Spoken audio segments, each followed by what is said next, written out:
Hi friends, நான் உங்கள் doctor Bharathi AL Arokya spine and bone care சென்டர்லேருந்து மீண்டும் உங்களை சந்திக்கிறதுல ரொம்ப சந்தோஷங்க.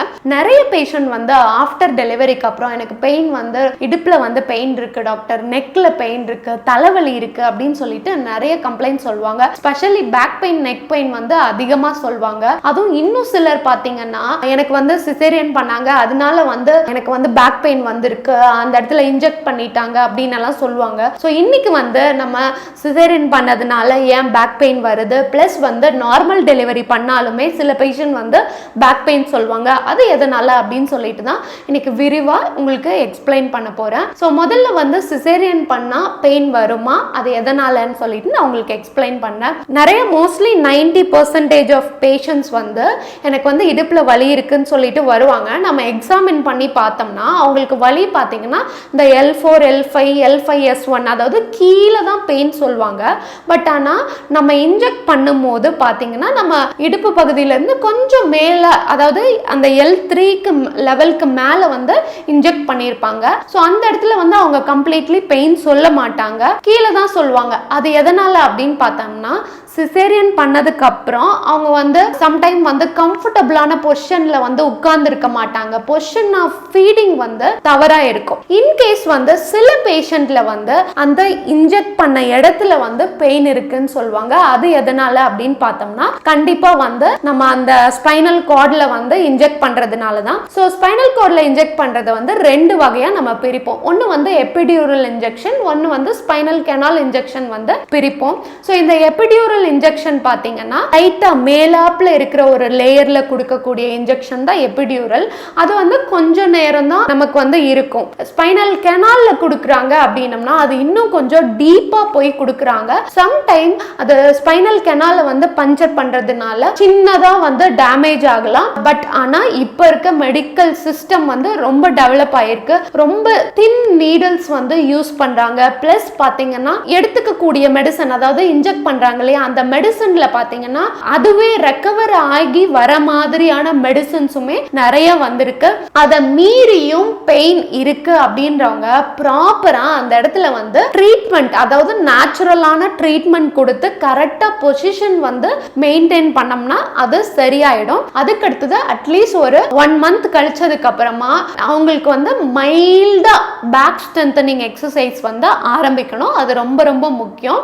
ஒரு 3 மந்த்ஸ் ஆனதுக்கு அப்புறம் ஸ்டிச்சஸ் எல்லாம் நல்லா கம்ப்ளீட்டா ஆறிடுச்சு, நமக்கு பெயின் எல்லாம் எதுவும் கிடையாதுன்ற பட்சத்துல கொஞ்சம் நல்ல பேக் ஸ்ட்ரென்தனிங் எக்ஸசைஸ் கொடுத்தோம்னா அந்த பெயின் வந்து கொஞ்சம் கொஞ்சமா சப்சைட் ஆகி வந்துடும். பிளஸ் அந்த இடத்துல ப்ராப்பரா நம்ம ஆயில் எல்லாம் அப்ளை பண்ணி ட்ரீட்மெண்ட் கொடுக்குறோம் அப்படின்றப்பவும் அது சப்சைட் ஆகி வந்துடும். அதே போல நமக்கு வந்து அந்த ஸ்டிச்சஸ் எல்லாம் சரியாகி ஹீல் ஆனதுக்கு அப்புறம் கொஞ்சமா நல்லா நமக்கு பொறுக்கக்கூடிய அளவுக்கு ஹாட் வாட்டர்ல வந்து டெய்லியும் அந்த இடத்துல தண்ணி வந்து போர் பண்ணிட்டே இருக்காங்க. இப்ப நம்ம பாத்ரூம்ல குளிக்கும் போது யாராவது நம்ம மதரோட சப்போர்ட், யாராவது ஹஸ்பண்டோட சப்போர்ட் வச்சுட்டு ஜஸ்ட் அந்த இடத்துல வந்து தண்ணி வந்து கொஞ்சம் போர் பண்ண சொன்னீங்கன்னா அந்த இடத்துல பிளட் சப்ளை அதிகமாகும். அதனால வந்து அங்க பஞ்சர் பண்ண இடத்துல வந்து ஹீலிங் ப்ராசஸும் அதிகமா இருக்கும். ஸோ அதனால சீக்கிரமா அந்த பெயின்ல இருந்து ரெக்கவரி ஆகி வரதுக்கான சான்சஸ் நிறைய இருக்கு. அதே போல நார்மல் டெலிவரி பண்றவங்களுக்கு வந்து ஏன் வந்து பெயின் இருக்கு அப்படின்னு பார்த்தோம்னா அவங்களோட ஃபீடிங் பொசிஷன் பார்த்தீங்கன்னா கம்ப்ளீட்லி ராங்கா இருக்கும். ஃபர்ஸ்ட் திங் வந்து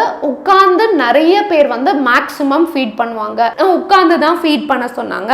படுத்து ஃபீட் பண்ணா பாப்பாக்கு மூச்சு வாங்க முடியாது, மூச்சு அடைச்சுக்கும். பிளஸ் வந்து படுத்து ஃபீட் பண்ணக்கூடாதுன்னு வீட்டில் இருக்க பெரியவங்க எல்லாம் சொல்லுவாங்க. அப்படின்னு சொல்லிட்டு நிறைய ரீசன் சொல்லுவாங்க.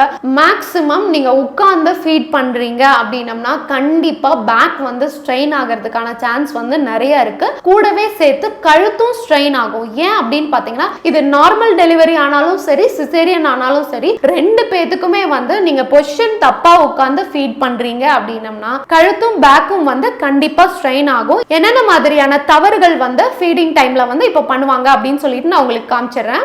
ஃபர்ஸ்ட் திங் வந்து உட்கார்ந்து ஃபீட் பண்ணும்போது ப்ராப்பரான பேக் சப்போர்ட் இருக்கணும். முடிஞ்சதுன்னா ஃபர்ஸ்ட் திங் வந்து பேக்ல நல்ல சப்போர்ட் கொடுத்துட்டு தான் உட்கார்ந்து ஃபீட் பண்ணணும். சப்போர்ட் இல்லாம கண்டிப்பா ஃபீட் பண்ணக்கூடாது. நிறைய மதர்ஸ் என்ன பண்ணுவாங்கன்னா பேபிஸ் சம்டைம் வந்து பசியில அழுகுவாங்க, அதனால அவசரமா போய் பேபியை தூக்கி எந்த சப்போர்ட்டும் இல்லாம உட்கார்ந்து ஃபீட் பண்ண ஆரம்பிச்சிடுவாங்க. ஸோ அந்த தப்பை எப்பவுமே பண்ணக்கூடாது. கொஞ்சம் நம்ம பேபிக்கு பசி எடுக்குதுன்னு சின்ன சின்ன சிம்டம் எல்லாம் காமிக்கும் போதே நம்ம போய் சீக்கிரமா உட்காந்து கம்ஃபர்டபுளா சேரை வந்து வச்சுட்டு ஃபீட் பண்ணிக்கோங்க. இல்ல அப்படின்னம்னா ஃபீடிங்க்குன்னு சொல்லிட்டு எப்பவுமே வந்து ஒரு சேரை வந்து வீட்டுல வச்சிடுங்க.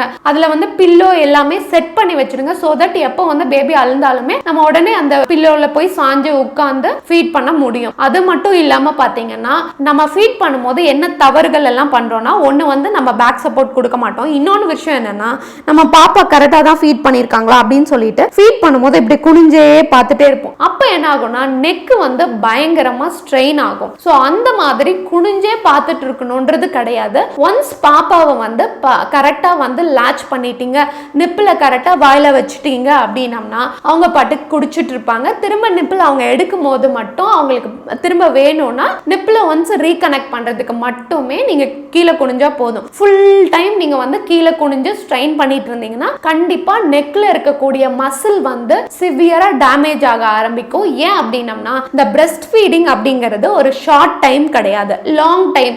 நீங்க வந்து அட்லீஸ்ட் வந்து ஒரு 2 years வரைக்குமாவது பேபிக்கு வந்து ஃபீட் பண்ற மாதிரி இருக்கும். ஸோ இப்போ யோசிச்சு பாருங்க, இப்போ நியூ பார்ன் இருக்காங்க, எவ்ரி 2 hours ஒன்ஸ் வந்து நீங்க ஃபீட் பண்ணிட்டே இருக்கீங்க, 2 hours ஒன்ஸ் வந்து குனிஞ்சிட்டே இருக்கீங்க. சில பேபிஸ் வந்து 10 minutes மில்க் எடுத்துக்குவாங்க, சில பேபிஸ் 45 minutes எடுத்துக்குவாங்க. ஸோ 45 minutes நம்ம கழுத்தை குனிஞ்சிட்டே இருக்கோம்னா நெக் வந்து கண்டிப்பா ஸ்ட்ரெயின் ஆகும். ஒன்ஸ் வந்து நெக்ல இருக்க மசில் எல்லாமே ஸ்ட்ரெயின் ஆக ஆரம்பிச்சிருச்சுன்னா அடுத்ததா அஃபெக்ட் பண்ணக்கூடிய இடம் எதுன்னு பாத்தீங்கன்னா அங்க இருக்கக்கூடிய கழுத்துல இருக்கக்கூடிய ஜவ்வு அஃபெக்ட் பண்ணும். ஜவ்வு ஒன்ஸ் டேமேஜ் ஆயிடுச்சுன்னா அது கைக்கு வர நரம்பை வந்து அஃபெக்ட் பண்ண ஆரம்பிச்சிடும். அதனால அந்த பொசிஷன் வந்து கரெக்டா மேக்ஸிமம் கொடுத்துக்கங்க. நிறைய பேர் வந்து படுத்து ஃபீட் பண்ண மாட்டாங்க. மேக்ஸிமம் வந்து இந்த நெக் பெயின் பேக் பெயினை தவிர்க்கணும்னா படுத்து ஃபீட் பண்றது ரொம்ப ரொம்ப நல்லதுங்க. அதே போல படுத்து ஃபீட் பண்ணும்போது என்ன தப்பு பண்ணுவாங்க அப்படின்னு பார்த்தோம்னா, ஸ்பெஷலி ஒரு சைடு மட்டும் படுத்து ஃபீட் பண்றது வந்து ரொம்ப ரொம்ப தவறுங்க. ஏன்னா ஹோல் நைட் வந்து ஒரு சைடு மட்டும் படுத்துட்டே இருப்பாங்க. ஸோ பேபி வந்து இப்போ ரைட் சைடில் படுக்க வச்சிருக்காங்கன்னா ரைட் சைடு திரும்பி ஃபுல் ஸ்ட்ரெயினும் வந்து ரைட் சைடு பாடிக்கு வந்து கொடுத்துட்டே இருப்பீங்க. ஏன்னா வந்து ஹோல் நைட் நீங்க வந்து அடிக்கடி ஒரு 2 hours once 3 hours once feed பண்ணிக்கிட்டே இருக்க வேண்டியது இருக்கும். நான் முன்னாடியே சொன்ன மாதிரி ஒரு பேபிஸ் வந்து 10 நிமிஷத்துல பால் குடிச்சிருவாங்க, இன்னொரு பேபிஸ் வந்து 1 hour கூட பண்ணுவாங்க. அதுவும் சில டைம்ல வந்து growth spur எல்லாம் இருந்ததுன்னா பேபிஸ் வந்து அதிகமா அழுதுட்டு பால் குடிச்சுக்கிட்டே இருக்கணும்னு நினைப்பாங்க. ஸோ அந்த மாதிரி டைம்ல வந்து ஒரு சைடு மட்டும் படுத்து ஃபீட் பண்ணிட்டு இருந்தீங்கன்னா அவங்களுக்கு வந்து ஸ்ட்ரெயின் ஆகும். அதனால வந்து ஃபீட் பண்ணி முடிச்சதுக்கு அப்புறம் பேபியோட சைடு மாத்தணும். இல்ல அப்படின்னம்னா ஒரு நாள் வந்து ரைட் சைடுல படுக்கிறீங்கன்னா இன்னொரு நாள் வந்து லெஃப்ட் சைடுல படுத்துக்கங்க. பாப்பாவை வந்து உங்களுக்கு லெஃப்ட் சைடா படுக்க வச்சுக்கோங்க. அதுதான் வந்து நம்மளோட பாடிக்கு வந்து எந்த அஃபெக்டும் பண்ணாது. இல்ல அப்படின்னம்னா இது ஒரு லாங் டைம் ப்ராசஸ் இல்லையா, இது வந்து ஜஸ்ட் 1 மாசத்துலயோ 2 மாசத்துலயோ நம்ம ஸ்டாப் பண்ண போறது கிடையாது. ஸோ லாங் டைம் ப்ராசஸ்ங்கிறதுனால நம்ம கரெக்டா நம்மளோட பொசிஷன் மெயின்டைன் பண்ணலைன்னா டெஃபினெட்லி வந்து பேக்கும் நெக்கும் ஹர்ட் ஆக ஆரம்பிக்கும். அதனால வந்து எப்படா ஃபீடிங்கை வந்து ஸ்டாப் பண்ணுவோன்ற அளவுக்கு வர ஆரம்பிச்சிடுவோம். அதனால இந்த தவறுகளை வந்து அவாய்ட் பண்ணிக்கங்க.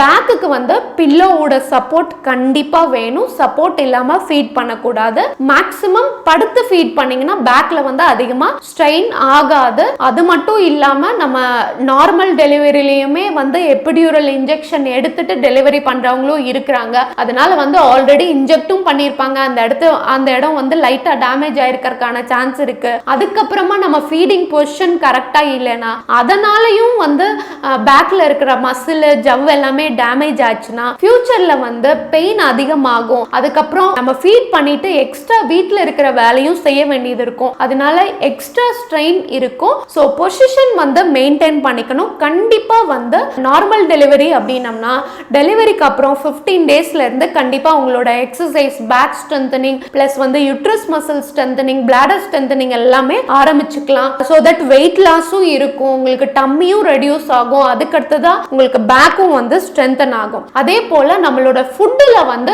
ரொம்ப ஒரு மேஜர் மிஸ்டேக் பண்ணுவீங்க. என்ன அப்படின்னு பாத்தீங்கன்னா டெலிவரிக்கு அப்புறமா நிறைய பேர் வந்து ரச சாதம் தான் சாப்பிடணும், அப்பதான் வந்து பால் சுரக்கும், இல்லைன்னா பால் பத்தாது அப்படி இப்படின்னு சொல்லிட்டு வெறும் வந்து நிறைய ரச ரத்த சாதமா கொடுத்துட்டு இருக்கும்போது நமக்கு வந்து அயன் கம்மி ஆகிறதுக்கான சான்ஸ் இருக்கு, பிளஸ் வந்து விட்டமின் டி கம்மி ஆகிறதுக்கான சான்ஸ் இருக்கு. ஏன்னா எப்பவுமே நம்ம பேபி கூடயே இருக்க வேண்டியது இருக்கும், அதனால வந்து வெளியில வந்து எக்ஸ்போஷர் ஆக முடியாது. ஸோ மேக்சிமம் வந்து ஹெல்த்தியான எல்லா ஃபுட்டுமே சாப்பிடலாம். எந்த ஃபுட்டுமே வந்து பிரஸ்ட் ஃபீடிங் டைம்ல வந்து சாப்பிடக்கூடாது, இதை சாப்பிட்டீங்கன்னா பால் சுரக்காது, கம்மி ஆயிடும் அப்படிங்கிறது எந்த ஃபுட்டுமே கிடையாது. எல்லா ஹெல்த்தியான ஃபுட்டுமே நீங்க சாப்பிடலாம். நிறைய வெஜிடபிள்ஸ் எடுத்துக்கங்க, நிறைய வந்து ஃப்ரூட்ஸ் நிறைய சாப்பிடுங்க.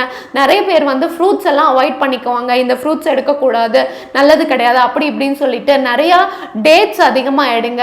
நாவல் பழம் நிறைய வந்து எடுத்துக்கங்க, ஏன்னா அதுல எல்லாமே அயன் அதிகமா இருக்கு. அதே போல கால்சியம் ரிச்சா இருக்கிற எல்லா ஃபுட்டுமே எடுத்துக்கங்க. சோ தட் எலும்புல வந்து தேய்மானம் வராது, பிளஸ் ஜவ்வும் வந்து அஃபெக்ட் ஆகாது. அது மட்டும் இல்லாம பிரெக்னன்சி டைம்ல ஜெனரலி வந்து எல்லா லேடிஸ்க்கும் வந்து ஹீமோகுளோபினோட லெவல் பாத்தீங்கன்னா கொஞ்சம் குறையறதுக்கான சான்ஸ் இருக்கு. அதே போல பிரெக்னன்சி டைம்ல வந்து நம்ம கரெக்டா மெடிசன்ஸ் வந்து எடுத்துட்டு இருந்தோம்னா பிரச்சனை கிடையாது. அதே போல பிரஸ்ட் ஃபீடிங் டைம்லயும் நம்ம என்ன பண்ணுவோம்னா நமக்கு ப்ராப்பரான நியூட்ரிஷனை வந்து எடுத்துக்கவே மாட்டோம். ஏன்னா நம்மளோட கான்சென்ட்ரேஷன் ஃபுல்லா பேபி மேலேயே இருக்கிறதுனால நமக்கு கரெக்டா அயன் இருக்கா, சப்ளிமெண்ட்ஸ் எல்லாமே கரெக்டா போயிட்டு இருக்கான்னு சொல்லிட்டு நம்ம நோட் பண்ணவே மாட்டோம்.